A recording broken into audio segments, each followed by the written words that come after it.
Hello दोस्तों, कैसे हो आप सब। Welcome back to job university. मैं हूं प्रकाश। बहुत सारे कैंडिडेट्स जो 2022 में बैंकिंग एग्जाम्स को टारगेट करके प्रिपरेशन कर रहे हैं, बैंकिंग एस्पिरेंट्स हैं जो पीओ या क्लरिकल पोस्ट के लिए तैयारी कर रहे हैं, उनके मन में कहीं ना कहीं एक सवाल रहता है कि जिस बैंक में मेरी ज्वाइनिंग होगी, अगर कल जाके वो बैंक प्राइवेटाइज हो गया तो फिर मेरा क्या होगा। और ये बहुत ही जेन्युइन क्वेश्चन है, बहुत ही लॉजिकल क्वेश्चन है और ये बहुत सारे कैंडिडेट्स के माइंड में रहता है कि अगर किसी भी पब्लिक सेक्टर बैंक में मैं ज्वाइन कर रहा हूँ, कल जाके अगर प्राइवेट हो जाएगा तो मैं तो ये जितनी मेहनत कर रहा हूँ उस जॉब को लेने के लिए, जितना मेहनत कर रहा हूँ, दिन रात पढ़ाई कर रहा हूँ, ये तो पूरा वेस्ट हो जाएगा।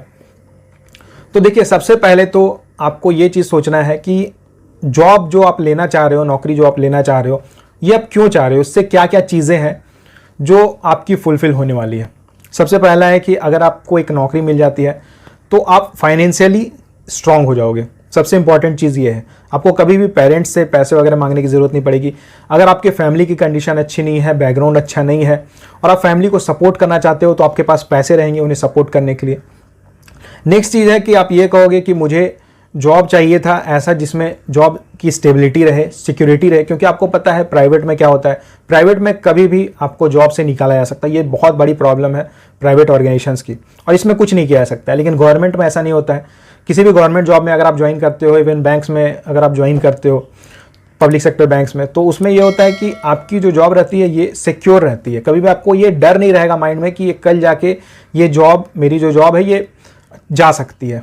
ठीक है, लेकिन अब अगर पहली रिक्वायरमेंट आपकी थी कि आपको जॉब चाहिए, तो पहला तो आपको ये फुलफिल करना है कि किसी भी तरह आपको एक जॉब लेना है। उसके बाद आपका नेक्स्ट स्टेप रहेगा कि आगे क्या। अगर आप किसी बैंक में ज्वाइन कर लेते हो, उसके बाद आपको पता चलता है कि ये बैंक 2 साल में, 3 साल में, आगे चल के 5 साल के बाद भी अगर प्राइवेट हो सकती है, तो आपके पास क्या ऑप्शन बचता है।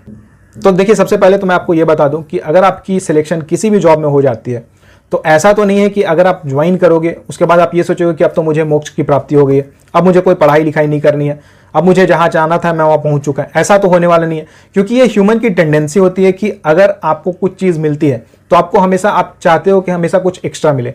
इवन अगर आप किसी एग्जाम में अगर आप सेकंड करोगे तो आप हमेशा ये सोचोगे कि यार सेकंड क्यों हो गया, फर्स्ट होना चाहिए था। अगर आप फर्स्ट हो जा रहे हो तो भी आप सोचोगे कि 98 मार्क्स से क्यों है, 100 मार्क्स क्यों नहीं है, 100 मार्क्स के लिए मैंने मेहनत की थी। तो ये ह्यूमन की टेंडेंसी होती है। तो इसी तरह अगर सपोज कि किसी भी पब्लिक सेक्टर बैंक में अगर आपकी ज्वाइनिंग हो जाती है, इवन अगर आप एज क्लर्क ज्वाइन कर लेते हो उसमें, तो आपके पास क्या क्या ऑप्शन बचते हैं। आपने जो इतना मेहनत किया है, हो सकता है आपने क्लरिकल पोस्ट के साथ साथ पीओ पोस्ट के लिए भी अप्लाई किया होगा, लेकिन आपने एग्जाम दिया होगा, आपका 1-2 मार्क्स के कारण रह गया होगा, नहीं सिलेक्शन हो पाया होगा। तो नेक्स्ट ईयर तो आप ऑब्वियसली टारगेट करोगे उस एग्जाम को। तो अगर आप किसी पब्लिक सेक्टर में एज क्लरिकल पोस्ट में भी वर्क कर रहे हो, तो आपके पास क्या क्या अपॉर्चुनिटीज रहती हैं वो मैं आपको बताता हूँ। आरआरबी पीओ, एसबीआई क्लर्क के लिए आप प्रिपरेशन कर सकते हो, लेकिन उसके बाद फिर बाकी और जो पीओ की पोस्ट है, आईबीपीएस पीओ, एसबीआई पीओ, इसके लिए आप एग्जाम वगैरह दे सकते हो। उसके बाद आरबीआई की वैकेंसी निकलती है, आरबीआई असिस्टेंट हो गया, आरबीआई ग्रेड बी को आप डायरेक्टली टारगेट करके प्रिपरेशन स्टार्ट कर सकते हो। एलआईसी, ईएसआईसी जैसे ऑर्गेनाइजेशंस जिसमें वैकेंसी निकलती रहती है ऑफिसर ग्रेड के लिए भी, या इसमें अगर जो असिस्टेंट की वैकेंसी निकलती है, ये क्लरिकल पोस्ट से, बैंक की क्लरिकल पोस्ट से ज़्यादा बेटर है, क्योंकि सैलरी वगैरह ज़्यादा अच्छी मिलती है, प्रमोशंस वगैरह के भी ज़्यादा अच्छे स्कोप होते हैं, तो वो आप जा सकते हो। उसके बाद एसएससी सीजीएल को आप टारगेट करके प्रिपरेशन कर सकते हो, या स्टेट पीसीएस वगैरह जो रहती है उसको टारगेट करके प्रिपरेशन कर सकते हो। नाबार्ड जैसे ऑर्गेनाइजेशन जिसमें वैकेंसीज निकलती रहती है ग्रेड ए पोस्ट के लिए, उन सब पोस्ट को आप टारगेट करके अपनी प्रिपरेशन कर सकते हो। या फिर डायरेक्टली आप यूपीएससी एस्पिरेंट बन सकते हो, डायरेक्टली यूपीएससी एग्जाम को टारगेट करके अपनी तैयारी कर सकते हो। तो यहाँ पे आपके पास अपॉर्चुनिटीज़ की कमी नहीं है। तो इसलिए कभी आपको ये नहीं सोचना है कि कल जाके जिस बैंक में मैं ज्वाइन कर रहा हूँ वो प्राइवेटाइज हो जाएगा तो मेरा क्या होगा। आप जिस भी बैंक में ज्वाइन करो, ऐसा नहीं है कि आप लाइफ टाइम उसी बैंक में रहने वाले हो। आप जिस भी बैंक में ज्वाइन कर रहे हो, अगर आप इवन पीओ के पोस्ट पे भी ज्वाइन करोगे ना, तो आपका फिर टारगेट ये रहेगा कि यार एसबीआई पीओ में सिलेक्शन हो जाए, या फिर एलआईसी वगैरह में सिलेक्शन हो जाए, या आरबीआई के लिए आप टारगेट करोगे फिर डायरेक्टली कि आरबीआई असिस्टेंट या आरबीआई ग्रेड बी में हो जाए।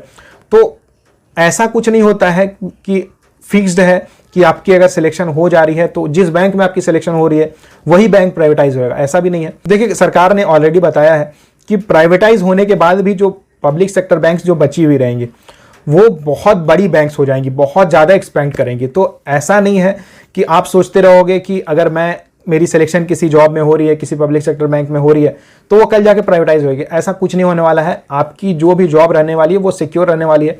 और अगर आपको कल जाके पता चलता है कि इस जॉब में आपकी जॉब कभी उसमें डर रहेगा प्राइवेटाइज होने का, तो आपके पास ऑप्शन है, आपके पास बहुत सारी अपॉर्चुनिटीज़ है, आप उसके लिए प्रिपरेशन कर सकते हो, टारगेटेड प्रिपरेशन कर सकते हो और किसी अच्छी जॉब जो भी आपको लगे कि इसमें ये अच्छी जॉब है, इसमें जाना चाहिए, वहाँ आप जाके ज्वाइन कर सकते हो, उसमें सिलेक्शन ले सकते हो। प्राइवेटाइजेशन बैंक्स के लिए कैसा है, अच्छा है या बुरा है, ये आप कमेंट करके बताना, अपनी राय जरूर बताना। Thank you.